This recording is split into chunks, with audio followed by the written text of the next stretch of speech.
ADRA provides aid and solidarity to victims of severe flooding in Romania. The first women's convention in Malaysia inspires hundreds with messages of faith and spiritual growth. Rio de Janeiro, Brazil gathers thousands of Pathfinders to celebrate faith and promote emotional health. Adventist Medical Aviation in the Philippines receives NGO support to protect girls from abuse. Proclaiming God's love through literature, Pacific Press celebrates 150 years. These and other news now, here on ANN.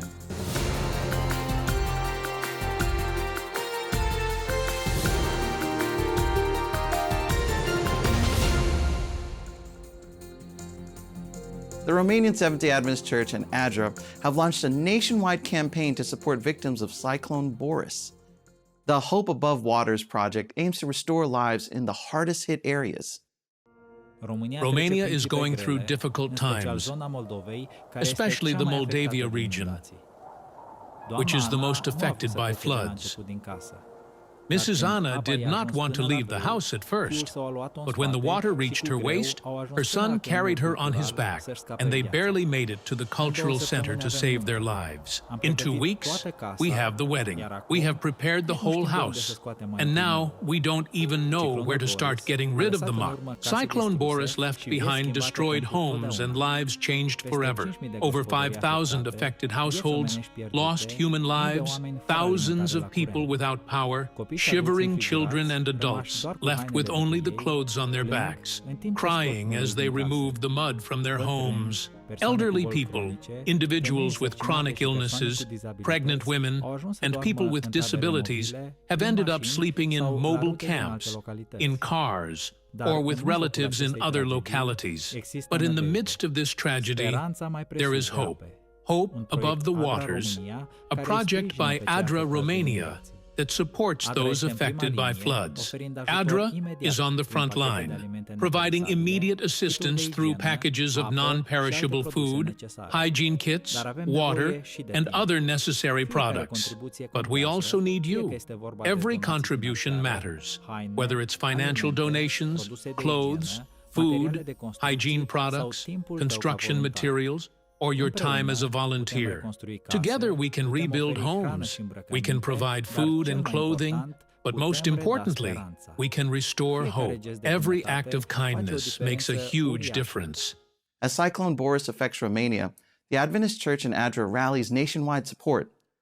Their collection drive aims to bring swift relief to flood victims. We'll keep those affected in our prayers. The first Women's Ministries Convention of the Seventh-day Adventist Church in Malaysia took place at the Palace Hotel in Kota Kinabalu, Sabah, bringing together nearly 800 women from across the region. With the theme Flourish for Mission, the event united a diverse group of women to strengthen their spiritual lives and service in the church and community. Leaders shared messages on spiritual growth and the essential role women play in the church's mission. Pastor Abel Bana, president of the Seventh-day Adventist Church in Malaysia, encouraged participants to embody the resilience of a palm tree, symbolizing a flourishing Christian life. Raquel Arias, Women's Ministries Director of the Northern Asia-Pacific region, emphasized that flourishing in mission is only possible through Jesus, who is the one who prepares women to flourish and serve. While Virginia Beloyo, Women's Ministries Director of the Southern Asia-Pacific region, urged the participants to embrace their unique gifts and use them to further the mission of the church. The event provided practical tools and spiritual insights, covering topics like leadership development, mental health, and community service, inspiring attendees to return home with renewed commitment to their mission. Events like these inspire us to strengthen our commitment to flourish for Jesus, not just within our community, but everywhere we go. The Pacific Press Publishing Association celebrates 150 years of sharing God's love through literature. This anniversary highlights a rich history and a renewed commitment to spreading hope. The Pacific Press celebrates its 150th anniversary in Nampa, Idaho, at the Northwest Nazarene University Auditorium. The event, themed Proclaiming God's Love for 150 Years, brought together 300 past and present workers, as well as supporters from various regions, all united by a shared commitment to spreading the Christian message. The celebration featured poignant reflections on the press's resilience throughout its history, particularly its ability to overcome significant challenges, including the devastating earthquake and fire of 1906. These events tested the organization's resolve, but ultimately reinforced its mission to publish uplifting content. Musical performances by the Christian Edition Men's Chorus infused the celebration with joy and inspiration. Throughout the event, the contributions of Pacific Press in spreading hope and faith around the globe were acknowledged, with special mention of partnerships with other Adventist publishing houses that amplify the mission. Keynote speakers, including G. Alexander Bryant, President of the North American Division, and Ted N.C. Wilson, General Conference President, inspired attendees. They emphasized the importance of sharing one's faith with conviction, encouraging everyone to continue the mission. This gathering served as a testament to the enduring impact of Pacific Press, which has played a vital role in disseminating faith-based literature through books, magazines, and various media outlets over the decades.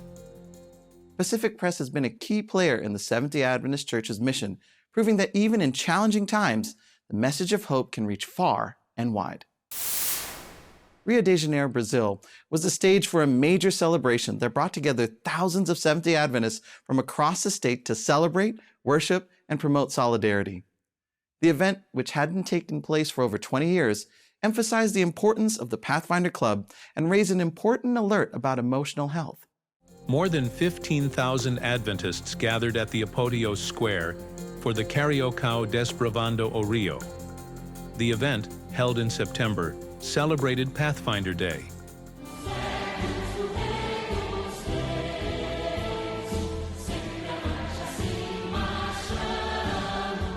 More than 8,000 children and teenagers participated in a march to raise awareness for Yellow September, highlighting suicide prevention and mental health support.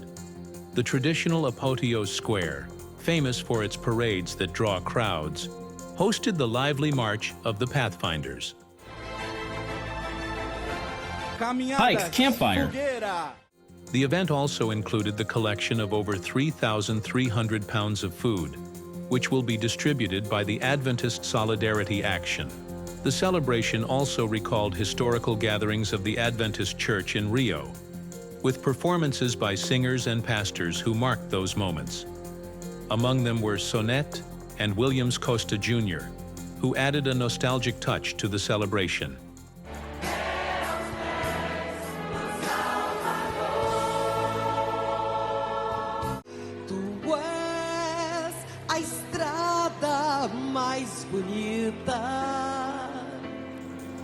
The event was enriched with spiritual moments, and 23 people were baptized.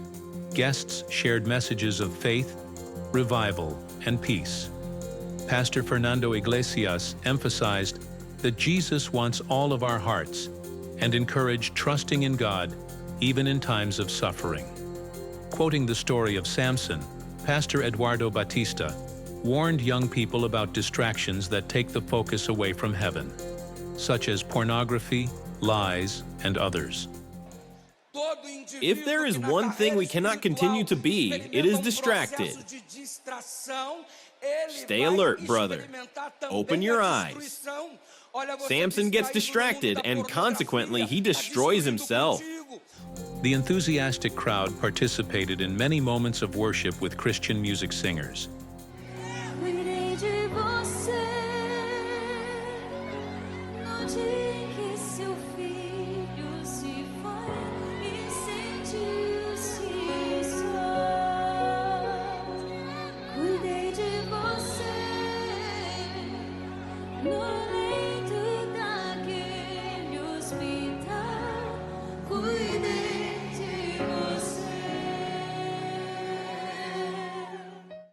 Such a joy to be part of this celebration. Congratulations, Pathfinders. In 1885, a large party of Adventist missionaries traveled from the United States to Australia. Today's episode of Mission 150 tells the stories of that first group of missionaries and the early years of Adventist mission in Australia and the South Pacific. So today we're going to be talking about the first Adventist missionaries and early Adventist mission to Australia. Why was the decision made to go to Australia? You'll remember that we as an Adventist denomination were getting excited about mission during the 1870s and through until the 1880s, 1890s. The decision to go to Australia really stemmed from an interaction between Stephen Haskell and a lady by the name of Hannah More, who I think we've talked about before on these podcasts. Hannah More went as a missionary to Africa, and there she met an Australian by the name of Alexander Dixon. Together they started to keep the Sabbath. When Dixon returned back to Australia, he apparently took his Sabbath-keeping practice with him, and he lived in a little town called Maitland in New South Wales. However, it seems that after a short time, he abandoned his Sabbath-keeping and travelled across to the United States, where by chance he met Stephen Haskell. Haskell interacted with Dixon, and he himself became convicted that the church should start to think about Australia. At the time, Haskell was president of the California Conference, and at the session of the conference in 1884, he endeavoured to raise funds and to get an action taken to initiate a group to go as missionaries to Australia. They took an action, in fact, and then at the General Conference session in 1884, a further action was taken, and a group was put together. Stephen Haskell himself put together a group who were to be the first pioneers, as it were, of the Seventh-day Adventist Church in Australia. For the full episode and other videos delving deeper into the Seventh-day Adventist faith and its story, visit Adventist Review TV on YouTube. An exciting journey through the history of the Adventist Church.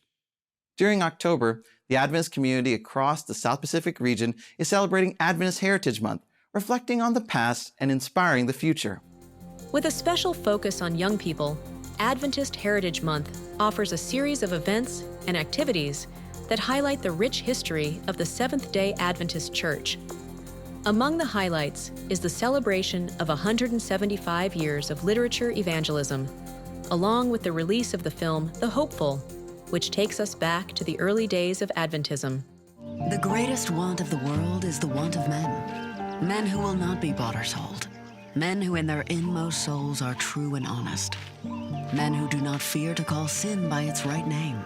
Men whose conscience is as true to duty as the needle to the pole. Men who will stand for the right, though the heavens fall.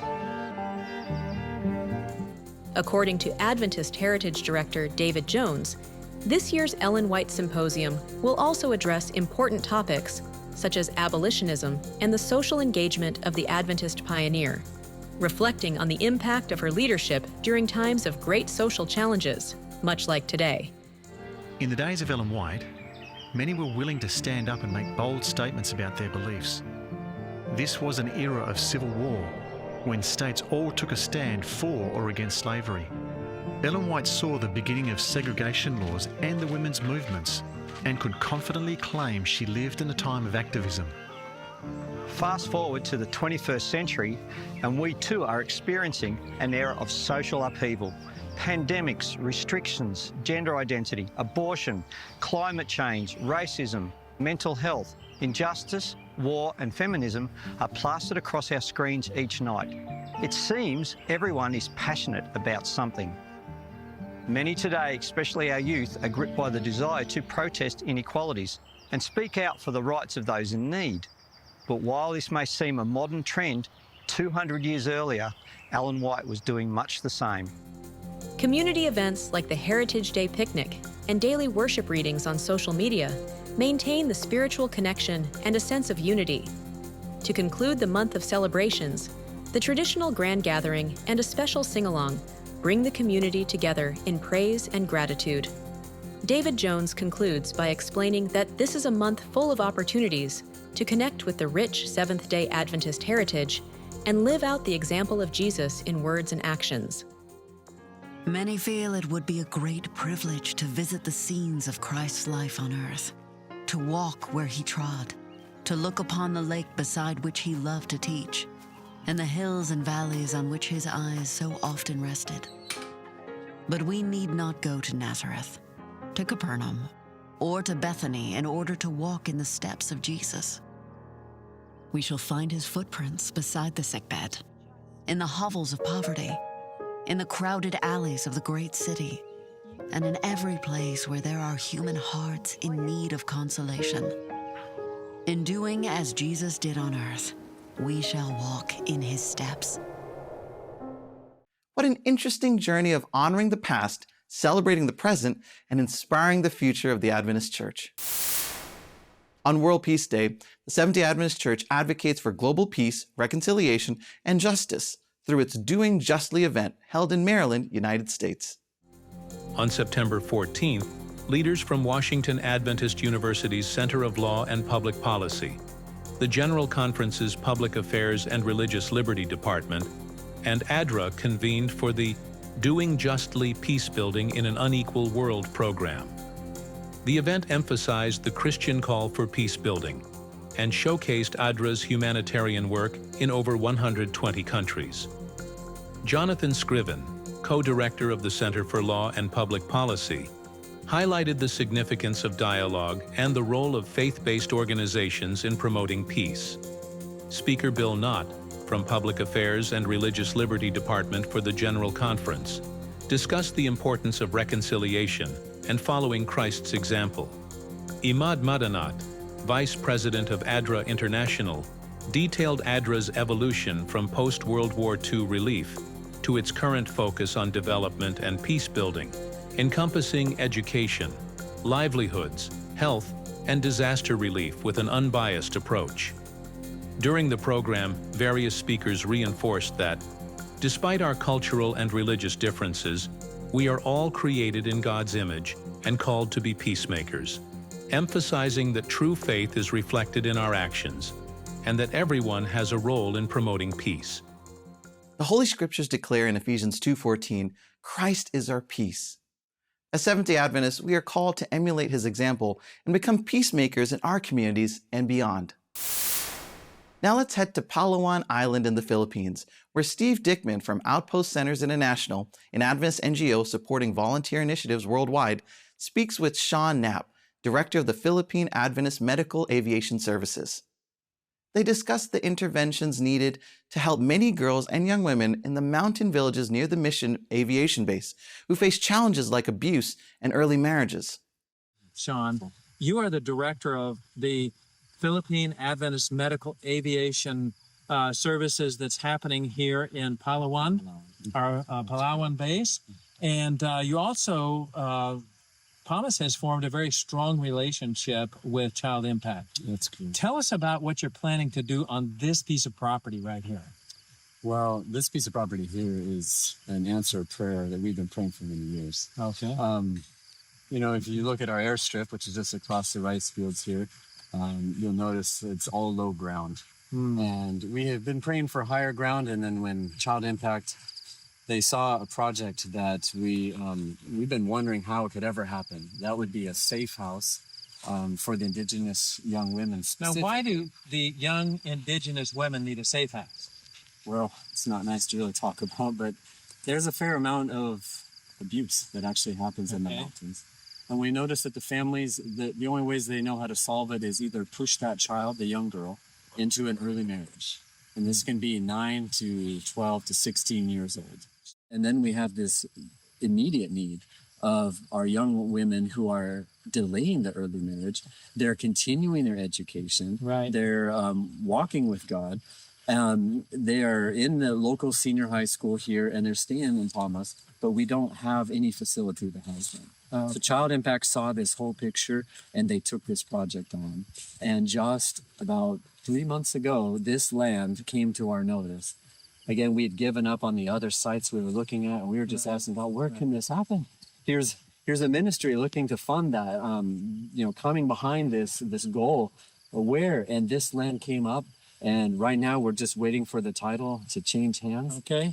You can see it's absolutely beautiful. So how much land do you have here? We're looking at 6 hectares, roughly 15 acres. About 15 acres of property. And on this property, you'll build a safe house to house how many young ladies? Around 40 to 50. 40 to 50 young ladies.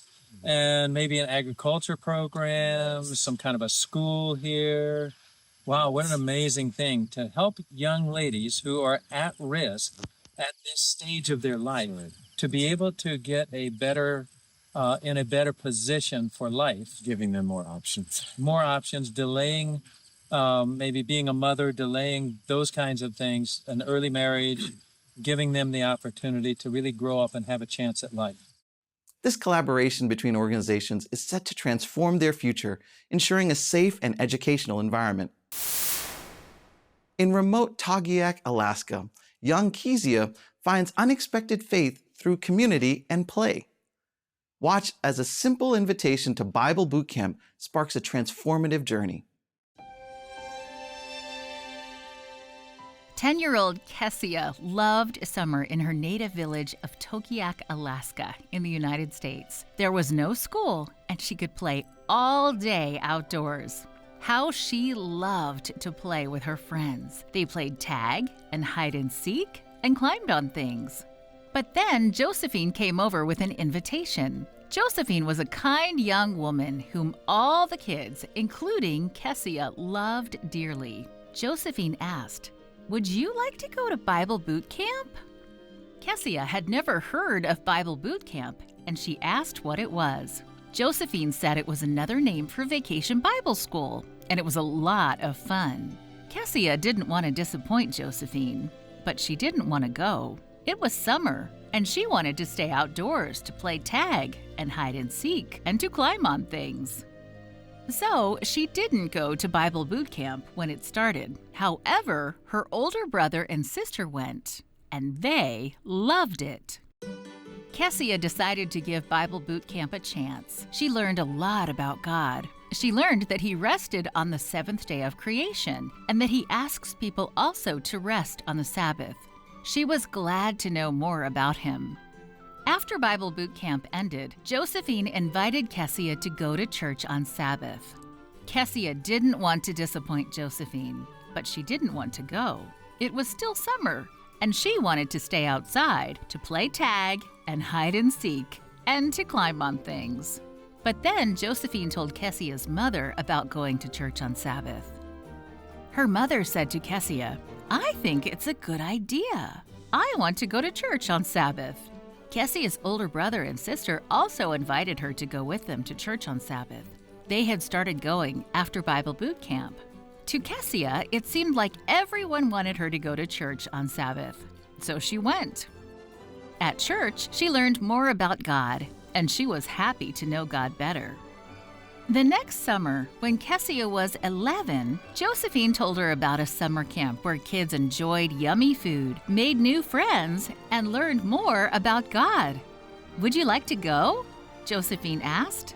Kessia didn't have to be asked twice. It was summer, and at camp, she could play tag and hide and seek and climb on things. She also wanted to know more about God. Kessia loved Camp Polaris. She enjoyed the yummy food and making new friends. She was happy to see that Josephine was a camp leader. And best of all, she got to know more about God as she sang songs and listened to morning and evening worship talks. Before she knew it, the week was over and the kids were packing up to go home. Kessia felt sad to say goodbye to her new friends. But then a friend spoke about coming back to camp the next year. Kessia thought, "Next year? I didn't know there was a next year." The next summer, she returned to camp, and she kept on coming back every year after that. When she was 16, she became more than a camper. She became a counselor in training, helping leaders work with the kids. Kessia said it was hard to learn to act like a grown-up leader at camp. "I am used to being a kid," she said. "I am trying to be a leader." Part of a previous 13 Sabbath offering helped improve Camp Polaris with new cabins, toilets, and showers. Kessia and the children at Camp Polaris are grateful to everyone who gave to that offering. Thank you for your support of mission. Kezia's journey reminds us that faith often grows from life's little moments.